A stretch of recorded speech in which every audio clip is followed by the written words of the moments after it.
Bienvenidos amigos de nuevo a este su programa de entrevistas donde cada sábado por la noche nos encontramos para presentarles a invitados que están de actualidad o que hablan de asuntos o que creemos que pueden aportar mucho a temas de actualidad. Y hay mucha tensión en la política en la actualidad, hay mucha crispación, polarización. Si vemos el contexto nacional e internacional, tal parece. Parece difícil saber muchas veces cómo se lleva una sociedad a este nivel de locura, de hablar y de no poder hablar sin tener que discutir constantemente. A veces también cuesta creer que haya políticos que en algún momento generen de forma voluntaria crispación dentro de la sociedad a que les toca gobernar para sacar réditos políticos. Hay pocos casos, pero alguno conocemos. Vamos a ver este vídeo.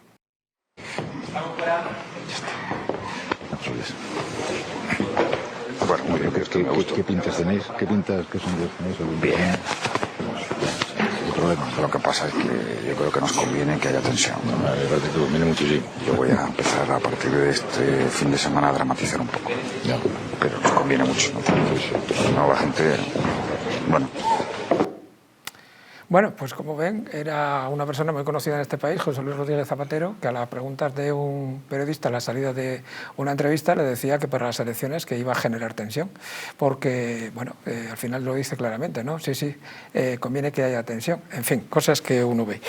Como bien saben, estas entrevistas son sobre libros. Hoy tenemos con nosotros a un invitado muy especial, Fernando Paz, del que vamos a hablar con él de dos libros. Y dirán, ¿por qué dos? Pues miren, uno de ellos porque el contexto sobre el que vamos a hablar es de esta crispación que estamos hablando hoy, tiene mucho que ver con lo que es la memoria histórica. Y como vamos a hablar de temas muy delicados, que vamos a tratar con el máximo respeto de la libertad de expresión, con la Constitución, con las leyes y respetando también la ley de memoria histórica, vamos a hablar, insisto, de lo que pasó en la Guerra Civil, de lo que pasó en el 34, de lo que pasó en la posguerra, de todo ese periodo. Este libro que tenemos aquí con nosotros, Ante las cúpulas del Kremlin, 1941, es análogo y paralelo a lo que estaba ocurriendo en España en ese momento. Y también vamos a hablar de otro libro, Despierta, un libro que, si bien lo escribió hace 2 años y medio, está plenamente de moda.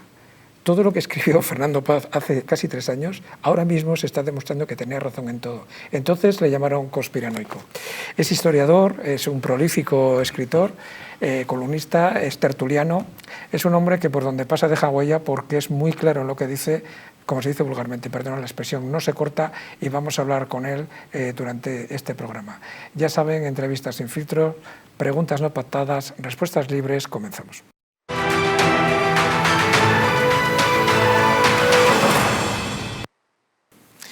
Fernando Paz, muchísimas gracias por estar aquí con todos nosotros.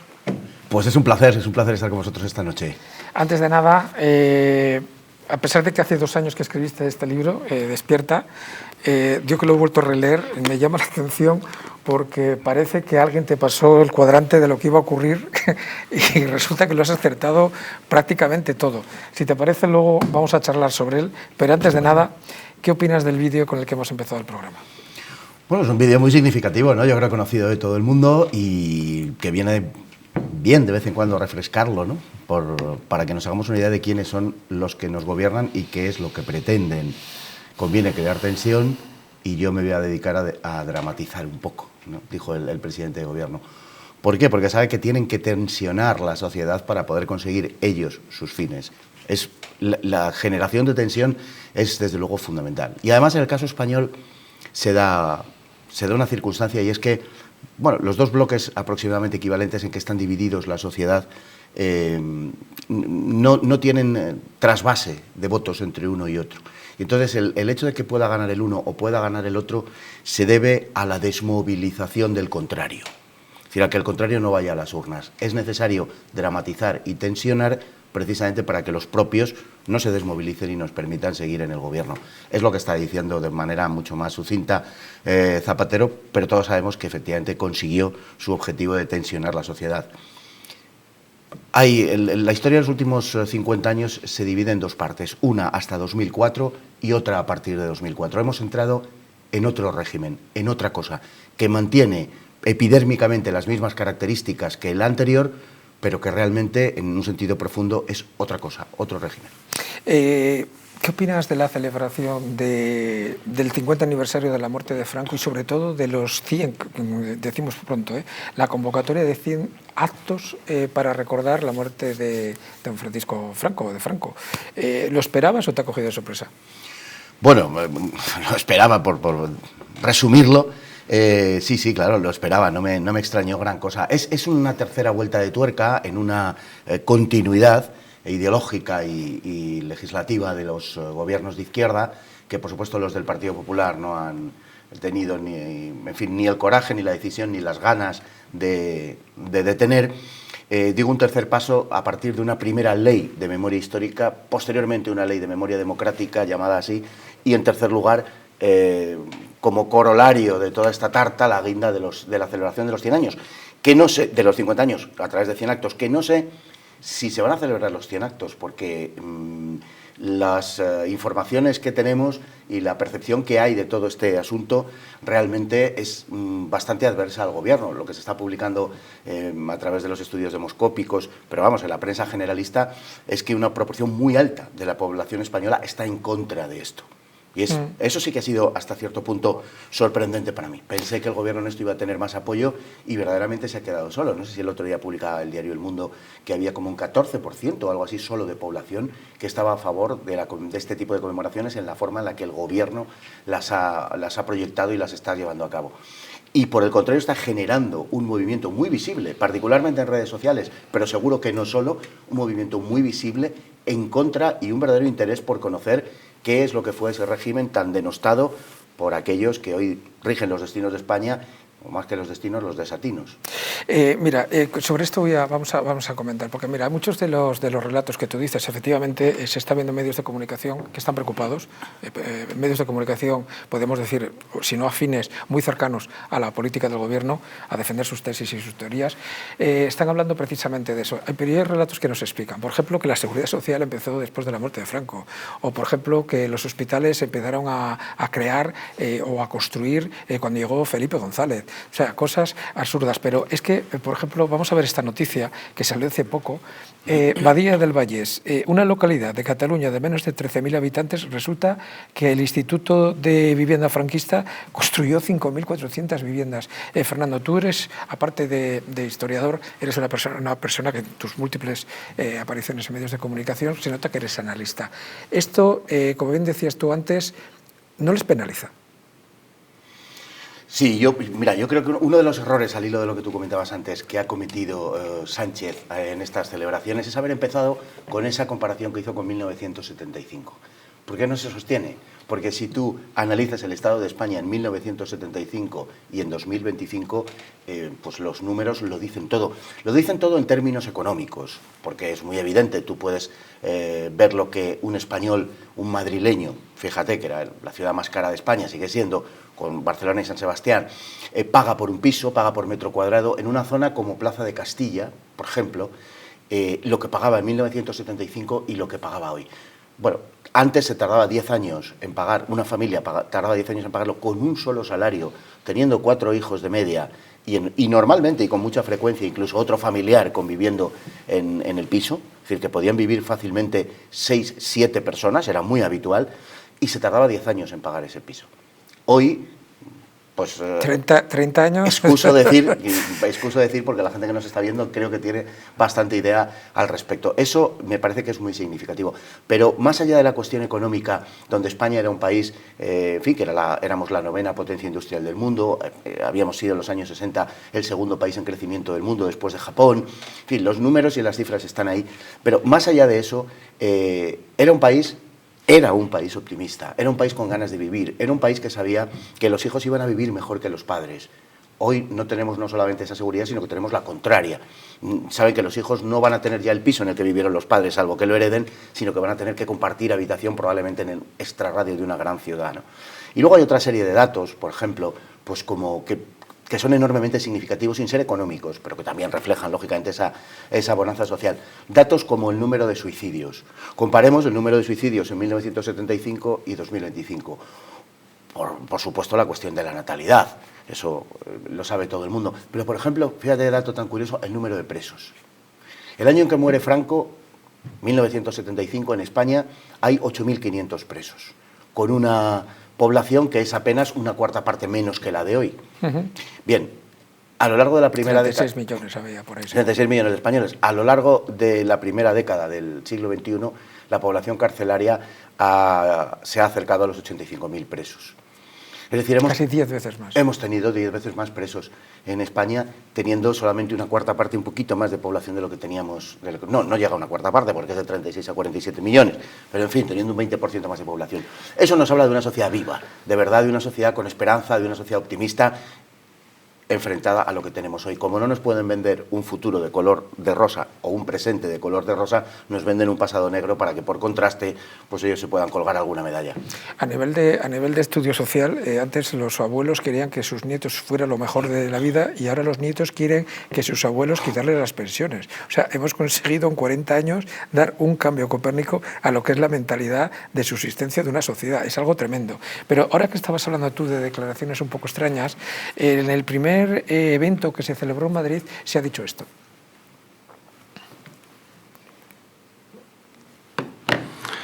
En aquella época, en la España de los 70, el Estado de Derecho pues era una entelequia. A uno lo podían sacar de su casa en plena noche, torturar, encerrar en una cárcel sin ningún tipo de pruebas ni, por supuesto, un juicio justo.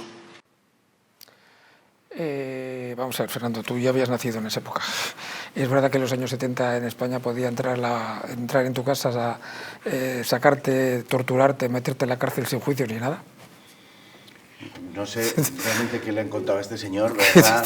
Es que son declaraciones bastante gruesas, entre otras cosas porque fácilmente mucha gente que los está viendo ya había nacido en esta época. Entonces... Sí, claro. Bueno, lo que pasa es que la memoria colectiva se puede adulterar, digamos, de una manera muy eficaz, ¿no? Entonces, a mucha gente que vivió aquella época todavía, que están entre nosotros, gracias a Dios, y que le fue muy bien, sin embargo, han logrado como implantarle una especie de memoria sustitutoria, ¿no? Por la cual todo aquel tipo de cosas o todas aquellas cosas que ellos vivieron de una forma positiva les han inducido a dudar si realmente era tan positivo o a reanalizar otra vez como desde una óptica distinta diciendo qué tonto era yo, que fíjate, creía que esto era bueno, ¿no?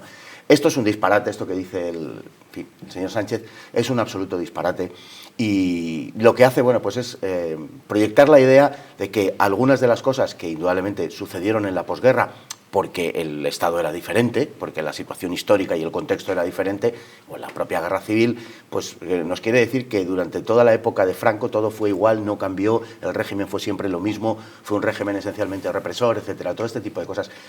No son más que, de verdad, mentiras que cada vez son más fáciles, por un lado, de contrarrestar, porque hay muchísima más contestación de la que había antes, pero por otro lado también es verdad que hay menos gente viva cada vez que puedan dar memoria verdaderamente mediante sus vivencias de lo que fue aquello. Una gran parte de los españoles que tienen la edad suficiente como para recordarlo, lo cierto es que en absoluto recuerdan la España de los años 60 o 70 como algo gris o como algo en blanco y negro o como un país represivo. En absoluto, todo lo contrario.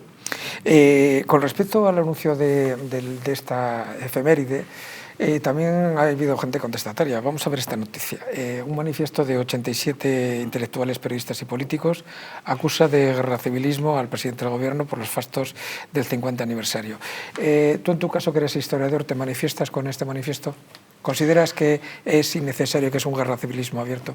Lo es, sin duda ninguna, lo es. Otra cosa es que trate de justificarse pues, en aras a alcanzar fines superiores, pero por supuesto que lo es. La cuestión de la historia, de lo que se está haciendo de la historia, de la manipulación de la historia a la que asistimos, es sencillamente intolerable de principio. Es decir, lo que no es admisible es que un parlamento legisle cuál es la verdad histórica y cuál no. No importa en qué sentido lo haga. Lo que no se puede permitir es que el señor Sánchez el señor Feijóo, o quien venga, o quien haya estado, determinen cuál es la verdad histórica, qué es lo que tenemos que creer y qué es lo que tenemos que dejar de creer.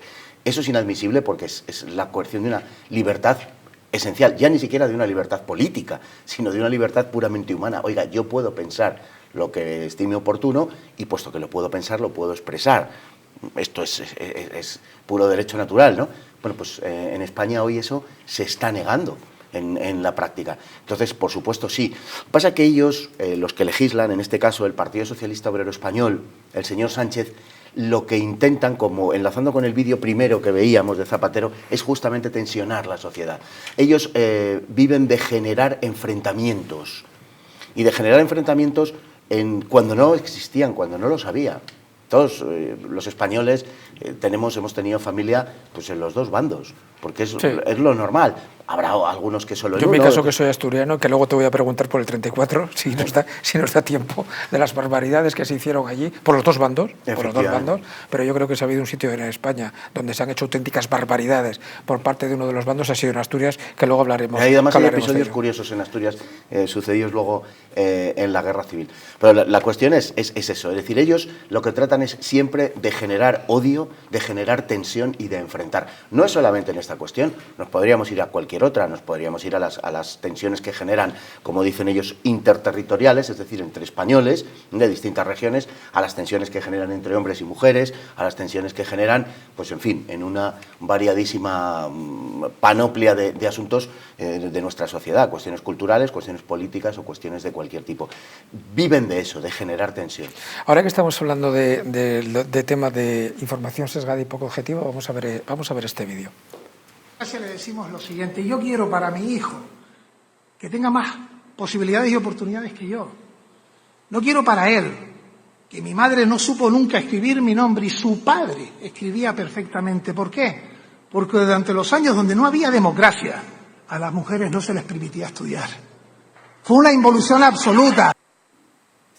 Estas declaraciones del ministro, además ministro de Memoria Democrática, sorprende mucho. Ahora le vamos a preguntar a Fernando por ellas, pero es que tenemos también aquí este gráfico que vamos a ver ahora, si nos lo ponen en realización. Pues miren, es el gráfico de la Facultad de Ciencias de Madrid de la 9ª promoción del año 60 al 65. Y hombre, pues no es por nada, pero hay 25 mujeres y 16 hombres. ¿Cómo es que no pueden estudiar las mujeres, Fernando? Pues porque forma parte de un relato, de una narrativa que se ha creado desde el poder para justificar determinadas líneas ideológicas, pero que no se corresponden en absoluto con la realidad. Lo hemos visto ahí, pero es que en los años 40, en la posguerra, había más maestras que maestros en España. Es que es una realidad. Obviamente esa incorporación se fue haciendo de manera paulatina y las mujeres iban entrando en determinados ámbitos de la sociedad, en otros costaba más. Hay además, se ponga como se pongan, unas tendencias en hombres y en mujeres a ocuparse de unos saberes y en detrimento de otros. Las mujeres tienden más a las humanidades, los hombres tienden más a cuestiones científicas. Es la realidad de nuestra constitución biológica, ahora que ponías el cuadro de precisamente licenciados de biológicas, ¿no? Y es de 1960 a 1965, es decir, una época que estamos realmente en mitad de lo que es el régimen franquista, ¿no?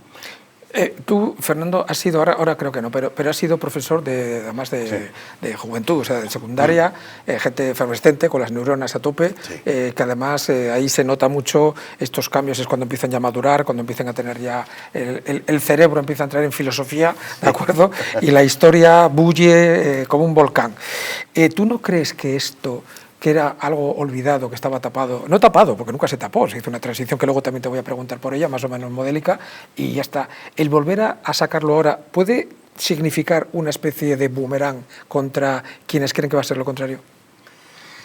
Bueno, la exhumación, en este caso de nuestra historia, sí, se está volviendo contra aquellos que la están practicando, porque es que además hay algo profundamente inicuo en ello, ¿no? Que ha culminado en una villanía como ha sido la de sacar a Francisco Franco, un hombre que lleva medio siglo prácticamente entonces enterrado, y además no por deseo propio, sino que fue decisión de su sucesor, de Juan Carlos I, y esa villanía ha sido percibida como tal por el pueblo español en su mayoría, lo cual habla muy bien del pueblo español, por cierto, porque es un pueblo al que le cuesta admitir ese tipo de cosas se perpetren contra quien se perpetren, ¿no?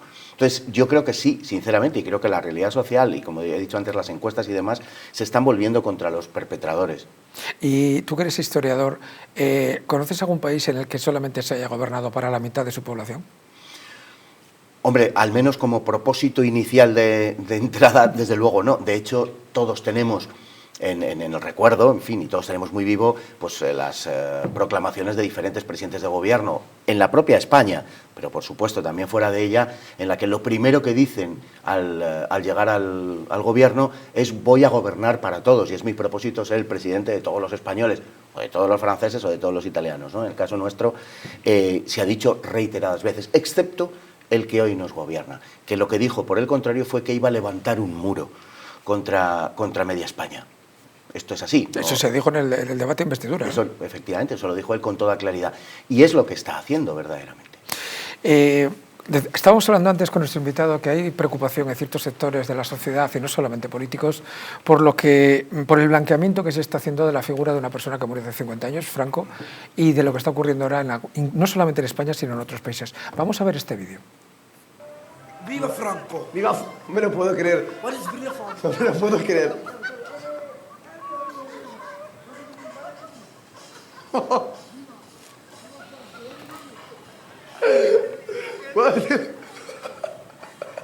¡Viva Franco! Me gusta Franco. Esto, que puede parecer una broma, es un grupo de estudiantes que se han ido a hacer un viaje de estudios a Japón.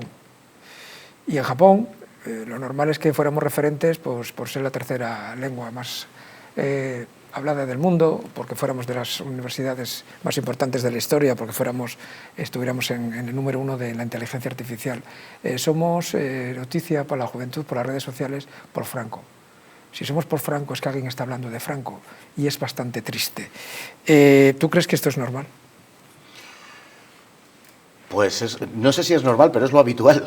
Es decir, es que lo que han hecho ellos ha sido utilizar la figura de Franco. Estaría muy bien el debate de Franco a los 50 años, ¿no? 50 años de muerto el personaje histórico, se debate sobre él. Pero claro, se debate sobre él en términos intelectuales, en términos históricos. Lo que no se puede hacer, pero es consecuencia de toda una disposición previa por parte de quienes hoy nos gobiernan, es descender la historia a la arena política, convertir la historia en objeto de debate para que sea arrojada a la cabeza de los de enfrente el episodio histórico en cuestión, que es del que estamos hablando, podría ser otro, pero del franquismo. Entonces, ese es el problema, es decir, es que se politiza, se ideologiza primero y se politiza después el episodio histórico. Y esto es lo que es inadmisible, no se puede utilizar la historia con ese carácter y mucho menos para enfrentar a unos españoles con otros. Es que lo que se está haciendo, de verdad, lo que se viene sembrando desde 2004, a partir de José Luis Rodríguez Zapatero y de ese cambio de régimen al que aludía yo antes, lo que se está haciendo es guerra civilismo en carne viva. Es que tú preguntabas antes, y al final no he terminado de contestarlo, pero preguntabas antes acerca de eso, ¿no? Del que estaba pasando y de cómo habían exhumado ese periodo histórico y al propio Franco cuando eso estaba olvidado. Es una cosa que, perdón por el apunte autobiográfico, pero es una cosa que yo he referido en numerosas ocasiones porque me sucedió a mí.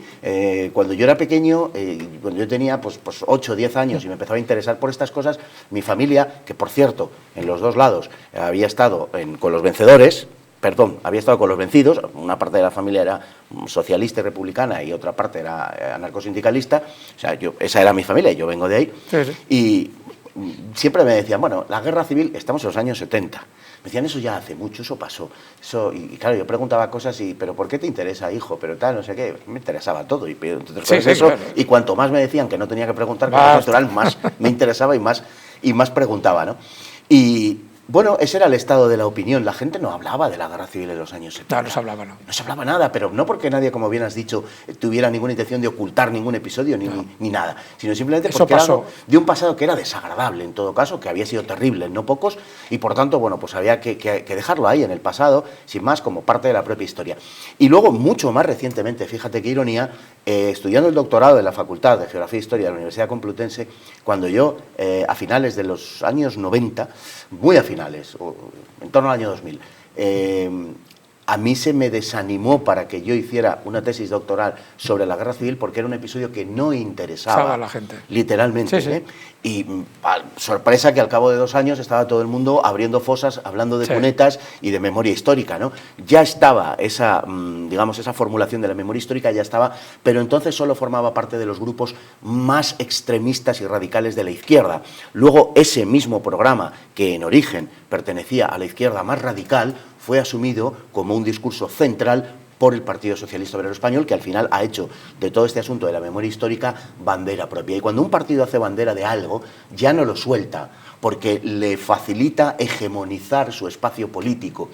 La memoria histórica está en manos del PSOE, no está en manos, por ejemplo, de Podemos o de Sumar, que esos temas no los tocan demasiado porque los tiene el PSOE. Entonces, eso, dada la diabólica disposición del sistema partitocrático español, eso a donde conduce es que cada vez las posturas sean más radicales. Y ya llevamos mucho tiempo oyendo hablar incluso de terminar, de acabar y de volar la cruz del Valle de los Caídos, es decir, propuestas abiertamente talibanescas que son avaladas por personajes muy notables de la política española. Al primero al que yo le recuerdo haber propuesto esto fue a Iñaki Anasagasti. Y la pretensión originaria de volar la abadía del Valle y la cruz y demás era una de de los objetivos que persiguieron nada menos que los Grapo, que llegaron a poner alguna bomba en el Valle de los Caídos. Es decir, que la pretensión ideológica de esos grupos, el objetivo de esos grupos, radicalísimamente de izquierdas, ha sido asumido como una política central por el gobierno de la España actual. Hay una persona que tuvo un alto cargo en el gobierno no hace mucho que hablaba muy bien de Grapo y cantaba alguna canción.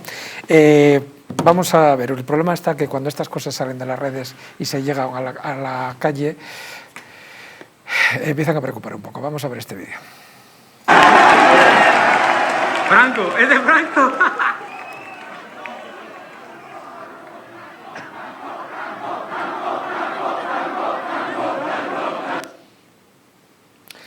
Esto ha sido en España hace poco. Fernando, ¿hay alguna forma de parar esto? Bueno, el gobierno ha puesto en marcha, no solo el actual gobierno, pero como digo, desde hace 2 décadas largas ha puesto en marcha este asunto, y no es solo la cuestión de Franco, es que la gente joven que está abocada a un horizonte sin futuro, realmente, pues contesta justamente con aquellas armas que tiene más a mano para oponerse a quienes les están arrebatando el futuro. Esto es una consecuencia lógica de eso, esto y muchísimas otras cosas. El gobierno actual insiste mucho, y es una de las excusas argumentales de la articulación de estos 100 acontecimientos o de estas 100 celebraciones que pretende llevar a cabo, que hay que hacer pedagogía con la juventud. ¿Por qué? Porque la juventud está inclinándose cada vez más en favor de aquello que justamente ellos detestan, quienes tienen el poder hoy detestan. Claro. Entonces, es gente que no tiene absolutamente ningún complejo, que viene sin las mochilas de complejos de las generaciones que les han precedido, y que son muchísimo más libres, y que además tienen un espacio que todavía hoy por hoy, gracias a Dios, no está controlado por el poder, como son las redes sociales, y todo apunta a que cada vez lo van a estar menos, para los acontecimientos que han sucedido en Estados Unidos, y por tanto al escapar de las garras del poder y más directamente de las garras del gobierno, pues todo esto realmente es una expresión de libertad por oposición a todos aquellos que están arrojándoles y a todos aquellos que les están privando de futuro. Pero cuando se dice que cuando murió Franco que España que estaba en la ruina, que estaba en la cola de la economía mundial, y hay declaraciones, lógicamente, sobre ellas. Ha llegado tan lejos y en tan poco tiempo como la España democrática. España que ocupaba lugar, ¿qué lugar ocupaba España en este momento que falleció Franco? Bueno, nadie puede decir verdaderamente con un mínimo de sentido común que España económicamente en ese momento estuviera precisamente mal, sino todo lo contrario, como hemos comentado antes, ¿no? España era la 9ª potencia industrial, que luego se desmontó esa potencia industrial con la excusa de entrar en la Unión Europea, en el mercado común que decíamos entonces, y fue el precio que tuvimos que pagar. Fue una cesión realmente de soberanía lo que hicimos en todos los aspectos. Fue el condicionamiento de entrar en la OTAN para poder entrar en la Unión Europea. Fue una cesión general de soberanía por parte de España. La situación económica era una situación económica, años 60, años 70, como hemos dicho, extraordinaria. España era la 9ª potencia industrial del mundo, era segunda potencia en crecimiento, lo había sido en los años inmediatamente anteriores, había pleno empleo en España y, en fin, los datos económicos están ahí y se pueden consultar y están en el Instituto Nacional de Estadística. O sea, que son públicos, no es algo que nosotros comentemos aquí de espaldas a la realidad, a la verdad o a la estadística, sino todo lo contrario. Entonces, bueno, si comparamos la situación de España en aquella época, que hay que compararla con su contexto, con su contexto histórico, con su contexto social y político, y comparamos la de hoy, con lo que nos damos cuenta es que hemos perdido, en esos términos, hemos perdido 50 años, Javier, 50 años. Mira, la convergencia que teníamos con los países de Europa, en aquel momento, con los países fundadores, con el núcleo fundador de la Unión Europea, o sea, Alemania, Italia, Francia, Holanda, Bélgica y Luxemburgo, estaba en un 82-83%. La convergencia de España con la mayoría de estos países, PIB. La convergencia de España hoy con esos países está en un 74%, en el mejor de los casos, que la disminuye. Es decir, hemos perdido verdaderamente, hemos perdido pues esa convergencia que teníamos con los países europeos. ¿Sabes cuál es la trampa que hacen para justificar el tipo de datos que da el presidente de gobierno? Muy sencilla. Comparan la situación en 1975 y comparan la situación con 2025, teniendo en cuenta que en 2025 la Unión Europea son 27 países y hay países como Rumanía, como Bulgaria, ¿me entiendes? Entonces, claro, que han disminuido muchísimo la media del PIB.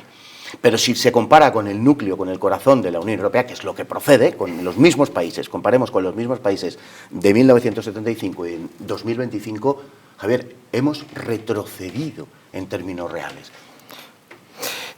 Vamos a seguir hablando ahora, después de la publicidad, con Fernando Paz, nuestro invitado de hoy, de todo esto y de muchísimo más. No se muevan.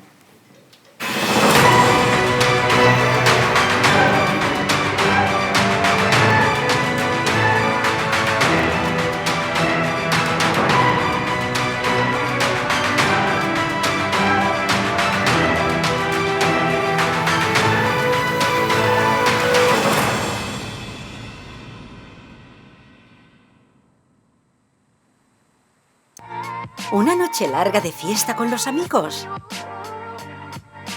¿Has terminado cansado y con una copa de más? Ahora en exclusiva en Naturhaus, Staff Detox, el remedio que acaba con esas resacas eternas del día siguiente. Acércate a tu tienda más cercana o visita naturhaus.es. ¿Te gustaría perder esos kilitos de más? ¿Volver a utilizar aquellas prendas que tanto te gustaban? Naturhaus te trae la forma más rápida y eficaz de hacerlo. En tan solo 2 días podrás bajar de peso gracias al Pack Express, un producto de Naturhaus que contiene todas las comidas y dietas necesarias para perder peso en tan solo 48 horas. Te ofrecemos un servicio personalizado, no tendrás que saltarte comidas ni pasar hambre. El Pack Express se adapta a ti. No lo pienses más y acude a tu centro Naturhaus más cercano. En Plus Ultra Líneas Aéreas sabemos que las cosas más importantes de la vida no se ven, se sienten. Son esos lazos que nos atan fuerte a nuestra gente, a nuestros sueños, aunque estemos a miles de kilómetros. No importa de dónde vengas o a dónde vayas. En Plus Ultra seguiremos volando contigo para que nunca te falte lo más importante, los lazos que nos unen. Plus Ultra Líneas Aéreas, lazos que nos unen.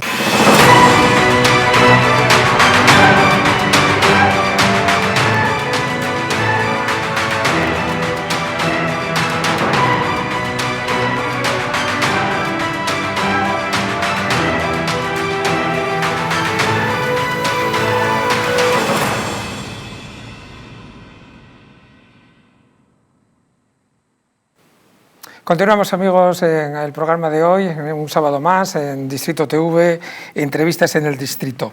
Estamos con Fernando Paz hablando de temas, en fin, intentando respetar, por supuesto, todas las sensibilidades sobre tema tan delicado como este del que estamos hablando hoy.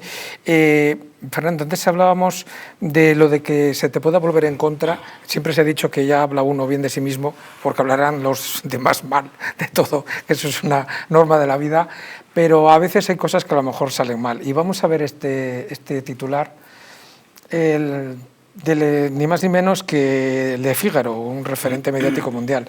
¿Te sorprende esta noticia con un titular tan rotundo? ¿La izquierda es responsable de la guerra civil española, según este diario? No, bueno, yo creo que es una realidad que se ha ido abriendo paso con el tiempo. El libro de Pío Moa sobre los mitos de la guerra civil... Le hemos entrevistado aquí. Se tradujo al francés, es un magnífico libro y tuvo un notable impacto en Francia. Sí, y es una de las razones que mueven a Le Figaro a este titular, ¿no? Es decir, verdaderamente es que es eso lo que pasó. Lo que hubo fue un asalto de la izquierda a la sociedad española, que se podría explicitar a lo largo del tiempo, que acabó produciendo una reacción que, por otro lado, la izquierda en gran medida quería provocar, porque era su objetivo. Lo que pasa es que creía que lo iban a dominar y aquello les iba a permitir dar un salto al poder. Eso es lo que sucedió y además, como digo, viniendo de un largo periodo, de una larga trayectoria de asalto al poder por parte de la izquierda y de ataques continuos a la legalidad desde décadas atrás, ¿no?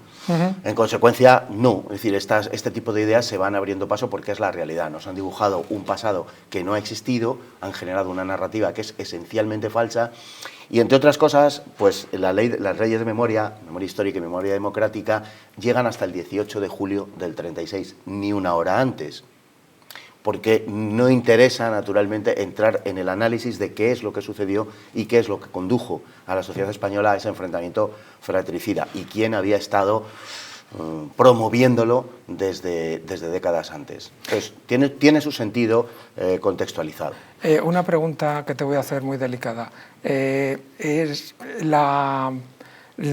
guerra civil fue evitable? La guerra civil fue evitable, claro, a esa pregunta se puede contestar en función de cuándo hubiera podido ser evitable.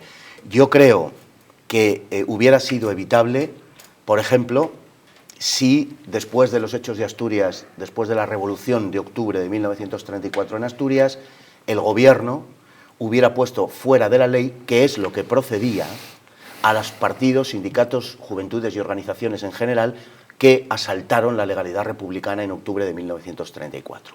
Si se hubiera ilegalizado al Partido Socialista Obrero Español, a Esquerra Republicana de Cataluña, al Partido Comunista, a la CNT, a la UGT, a las Juventudes Libertarias, en fin, a todos los que dieron el golpe contra la República en octubre del 34, es muy probable que la guerra civil no solamente se hubiera podido dilatar en el tiempo, además tengamos en cuenta el contexto europeo en el que estamos, sino que probablemente hubiera sido evitable. Fue la condición proverbialmente timorata de la derecha española la que impidió que se ilegalizaran estos partidos y organizaciones y que volviesen con renovada fuerza al calor de la amnistía en las elecciones de febrero del 36, que por otro lado fueron un fraude total y absoluto, pero les permitió el hacerse con el poder finalmente a finales del invierno de 1936. Se hubiera podido evitar si se hubiera puesto fuera de la ley a las organizaciones que habían ameritado estarlo, ¿no? o merecerlo, ¿no? que habían demostrado que no podían estar en la legalidad. A ver si nos puedes explicar muy brevemente lo que supuso la Revolución del 34, que fue fundamentalmente en Asturias, pero también en Cataluña, su fracaso y las barbaridades que se hablan de más de 1.500 muertos con torturas y demás. A ver si nos puedes explicar un poco el contexto, el que dio lugar a esa barbaridad. Y luego, al final, y ya vamos rápido de tiempo, que vamos mal de tiempo, ¿cuál fue el papel de la República y a quién mandó allí concretamente para atajar esa revolución? La Revolución de Asturias fue un asalto de la izquierda en su conjunto a la legalidad republicana. Es decir, no fue más que eso, fue la excusa de que entraban 3 ministros de la CEDA en el gobierno, que era una excusa francamente débil, porque entre otras cosas la CEDA había ganado las elecciones y por tanto no es que le correspondieran 3 ministerios, es que les correspondía el gobierno, pero ante las amenazas de la izquierda, la Acción Popular no tuvo, digamos, la decisión, la determinación y el coraje de reclamar un gobierno que era legítimamente suyo. Y entonces, cuando quisieron entrar en octubre, eso fue lo que se pudo utilizar por parte de la izquierda de pretexto para asaltar el poder, porque no fue evidentemente la causa. La revolución se venía fraguando desde muchos meses antes. Y se viene fraguando, y creo que eso tiene particular importancia, porque a lo largo del verano de 1933 el Partido Socialista Obrero Español cambia de orientación. Sustituye su estrategia de colaboración con los republicanos en el gobierno del primer bienio puramente republicano, el de Azaña, por una estrategia de confrontación. Esto ha sido muy estudiado por un historiador socialista recientemente fallecido, Santos Julia, particularmente en un libro que se llama Madrid 1934, de la fiesta popular a la lucha de clases. Lo que es un enfrentamiento del Partido Socialista, fundamentalmente de la UGT con la CNT, por hacerse con digamos, la primacía y la hegemonía de la clase obrera, y de ese enfrentamiento se sigue una radicalización de la UGT y del Partido Socialista. Y ahí ¿qué ¿Qué papel jugaron en ese momento Indalecio Prieto y sobre todo Largo Caballero del PSOE? Mira, Indalecio Prieto lo confiesa en sus memorias, quiero decir que no estamos infiriendo nada de alguna declaración, lo dice en sus memorias, que él es el responsable de la Revolución de Asturias de 1934, que tiene responsabilidad en ello, y dice que no lo dice con gloria, sino que lo dice con pesar, que él fue uno de los organizadores fundamentales de la Revolución de 1934, para llevar a la izquierda española, fundamentalmente, claro, al Partido Socialista Obrero Español, al poder por una vía golpista, por una vía insurreccional. No era la primera vez, Javier, que lo hacía el Partido Socialista. El Partido Socialista había estado, después del Pacto de San Sebastián, inspirando el golpe militar en Jaca en diciembre de 1930. Pero es que el Partido Socialista había colaborado, no nos olvidemos, con la dictadura de Primo de Rivera, que es una de las mejores cosas que ha hecho en su historia el Partido Socialista, por cierto, porque fue un periodo de verdadera prosperidad para España. Pero como ellos siempre, en fin, tratan estos temas, pues, colaborar con una dictadura como una cosa terrible, pero habría que recordárselo. Pero es que el Partido Socialista se subleva también en 1917. ¿Qué cargo tuvo Largo Caballero en la dictadura? General. Fue secretario general. Claro. Y resulta que se dice poco menos que estaban ellos en contra de la dictadura y estuvieron dentro del Consejo de Ministros. Claro, él era consejero de Estado, consejero de Primo de Rivera. Consejero de Estado. Claro, sí, por supuesto. Y hizo que la UGT colaborase con la dictadura de Primo de Rivera con varios objetivos, pero uno de ellos, y no menor, era el de sustituir a la CNT como principal sindicato en España, porque para entonces la Confederación Nacional del Trabajo era el sindicato con mucho más potente en España. Y ahora que estás hablando tú de sindicatos, la CNT, la FAI, la UGT, bueno, de hecho, para ser miembro del Partido Socialista tenías que ser afiliado a UGT, si no, no podías serlo. Y hay quien dice que en esos años tenía más fuerza y más influencia la UGT que el propio Partido Socialista, o al menos eso es lo que se ha dicho. No, es así. ¿Qué papel fundamental tuvieron los movimientos sindicales, estos sindicatos, en todo este periodo que va desde el 30 hasta el 39? El papel de los sindicatos fue verdaderamente complejo porque estuvieron, digamos, entre la colaboración y la revolución. Y en España había de fondo una situación, por lo menos en la mitad sur del país, de objetiva injusticia social. Era una España fundamentalmente rural y el reparto de las tierras, por decirlo así, la distribución de la propiedad era enormemente desigual. Esa fue una de las cosas que cambió con el franquismo, con el surgimiento de la clase media y la urbanización, etcétera. Pero los sindicatos lo que hicieron fundamentalmente fue exacerbar a aquellas, sobre todo en Extremadura, en Andalucía y en parte en La Mancha, exacerbar aquella parte del proletariado agrícola que tenía lo que yo entiendo que son unas legítimas aspiraciones a mejorar su vida y a tener propiedad, y como digo, pues estimuló sus apetitos, por decirlo de alguna manera, sin satisfacerlos. Y eso les condujo a una exasperación que favorecía los planes revolucionarios. No olvidemos que estuvieron en el poder entre 1931 y 1933, y se hizo muy poco por mejorar la suerte de los aparceros, por mejorar la suerte del proletariado agrícola. No se hizo prácticamente nada, porque parte de su estrategia era, como digo, exacerbarlos, era someterlos, que siguieran sometidos a unas condiciones verdaderamente tremendas. Mira, hay dos intervenciones rapidísimamente en el Congreso en aquella época, cuando se propone luego la ley de contrarreforma agraria por parte de la derecha, que todavía empeoraba más la situación, hay que decirlo así, y son dos intervenciones, una de Jiménez Fernández, un diputado de los agrarios, un diputado de la CEDA, en donde rechaza la propuesta porque va a conducir a una situación ingobernable, y hay otra intervención que es de José Antonio Primo de Rivera, donde satiriza de una manera, con absoluto fundamento en la realidad, la ley de reforma agraria republicana, porque se hubiera tardado 160 años en hacer la reforma agraria. José Antonio era partidario de hacer la reforma agraria, y criticaba esa ley de reforma agraria por absolutamente insuficiente y por ser fundamentalmente una tomadura de pelo. Todo lo que salió de la reforma agraria republicana, como el propio José Antonio dijo en las Cortes, fue un precioso edificio que se llamaba el Instituto de Reforma Agraria. Tú hablas de esa parte en concreto que fue un desastre. ¿Cómo calificarías como historiador lo que supuso la República para las condiciones laborales, para las condiciones de mejora de libertades políticas, sindicales y de otra índole, de prensa incluso? Bueno, si nos vamos a la cuestión de la prensa, por ejemplo, la censura era feroz. Ha sido uno de los periodos de España en los que ha habido mayor censura. Había periódicos que salían prácticamente en blanco. Pero esto es una realidad. Había dos leyes, durante la época republicana hubo dos leyes, la Ley de Defensa de la República y la Ley de Orden Público, que situaban al gobierno al margen del Estado de Derecho, literalmente. Es decir, el gobierno podía encarcelar gente. Mira, hay mucha gente que no sabe, en este relato edulcorado de la Segunda República que se nos ha hecho, hay mucha gente que no sabe que durante la Segunda República, no a partir del 36, no después de la guerra, sino en la época de paz, desde 1933, en España había campos de concentración. 4 campos de concentración. En Burgos, en Alcalá de Henares, en Cádiz y en la isla de Annobón, en Guinea.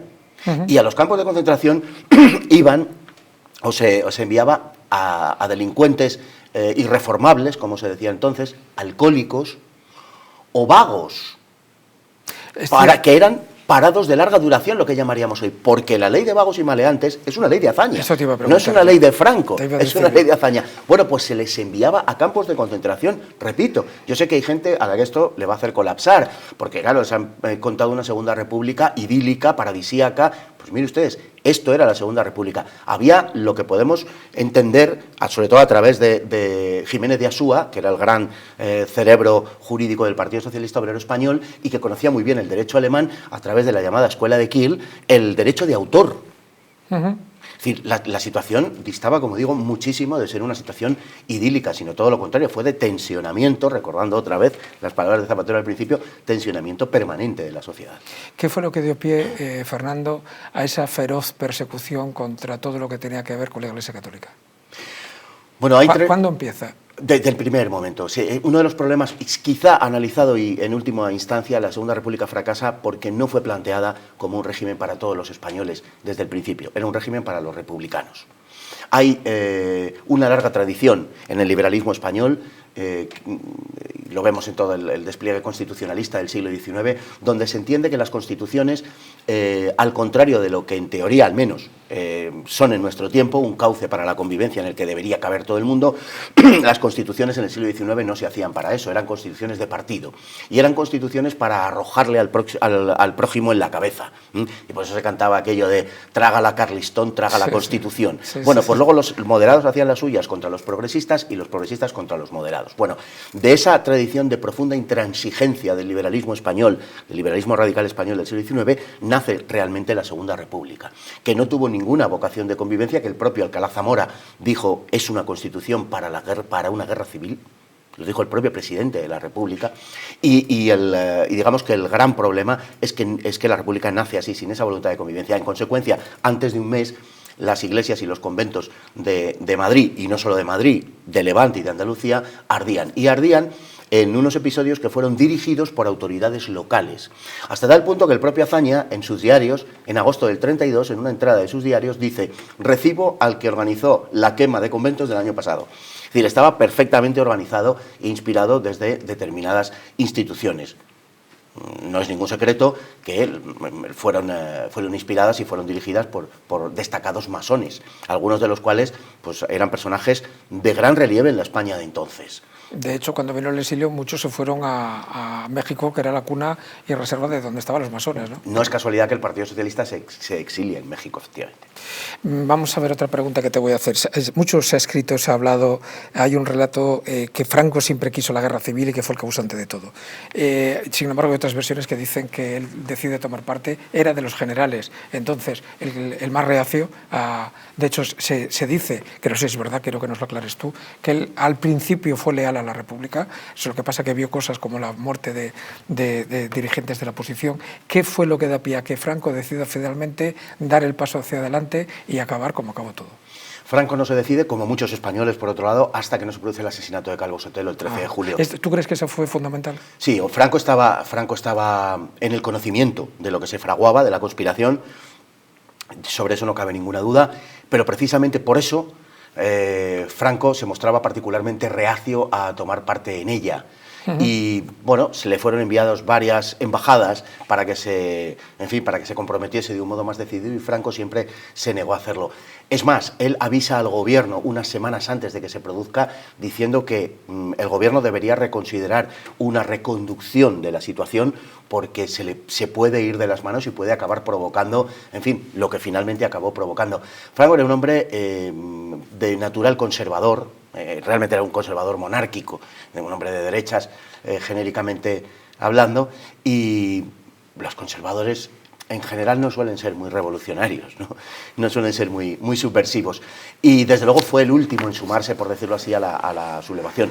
Si luego se puso al frente fue sencillamente porque era el general de más prestigio, era el general más joven de Europa y era un general que había tenido todos sus ascensos, creo recordar, excepto uno, por méritos de guerra. Es decir, era un hombre extraordinariamente valiente, como le consideraban sus enemigos y sus compañeros. Esa es la razón final, y su pericia militar a la hora de cruzar el estrecho, en fin, de todo el camino que recorrió desde Andalucía Occidental hasta Madrid. Eso es lo que le condujo a ser reconocido por sus compañeros como el jefe del Estado, pero no porque él fuera el primer conspirador, fue prácticamente el último. Cuando Franco se subleva en España, en este bendito país ya se ha sublevado todo el mundo.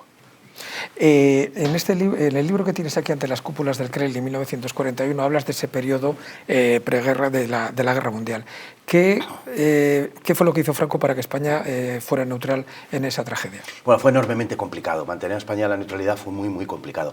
Básicamente porque Franco pensaba que Hitler le iba a poner ante una situación, ante una especie de Bayona, ¿no? Lo que pasó con Fernando VII, Carlos IV y Napoleón. Le iban a poner en una situación semejante y él no se iba a poder resistir. Y en vez de Bayona, pues era Hendaya, que está muy cerquita, además de Bayona, ¿no?